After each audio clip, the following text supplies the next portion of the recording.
વાત કરીએ સુરતમાં માર્ગ સલામતી માસની ઉજવણીના ભાગરૂપે કામરેજ 4 રસ્તા ખાતે કાર્યક્રમનું આયોજન કરવામાં આવ્યું। વાહન ચાલકોને હેલ્મેટનું વિતરણ કરવામાં આવ્યું। વાહન ચાલકોને માર્ગ સુરક્ષા અંગે માર્ગદર્શન આપવામાં આવ્યું હતું। શિક્ષણ પ્રધાન પ્રફુલ પાનસેરિયા હાજર રહ્યા। જિલ્લા કલેક્ટર સૌરભ પારઘે વિશેષ માહિતી આપી હતી અને કાર્યક્રમમાં બહોળી સંખ્યામાં વાહન ચાલકોએ ભાગ લીધો।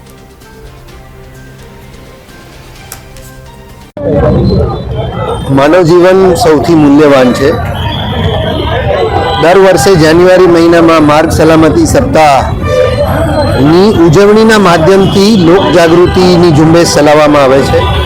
આજ રોજ 26મી જાન્યુઆરી ગણતંત્ર દિવસના રોજ કામરેજ 4 રસ્તા ખાતે માનનીય મંત્રી શ્રી પ્રફુલભાઈ પાનસેરિયા સાહેબ, માનનીય કલેક્ટર શ્રી અને તમામ અધિકારીઓની હાજરીમાં હેલ્મેટ વિતરણનો અહીં કાર્યક્રમ યોજવામાં આવેલ, જેમાં બહોળી સંખ્યામાં અહીંથી પસાર થતા લોકો અને અહીંના સ્થાનિક આગેવાનો તેમજ મીડિયાના મિત્રો હાજર રહી અને તમામને હેલ્મેટનું વિતરણ કરવામાં આવેલું છે। અનેક ગણા ફેટલ એક્સિડન્ટ્સ અને અનેક ગણા જીવને આપણે માત્ર હેલ્મેટ પહેરવાથી બચાવી શકીએ।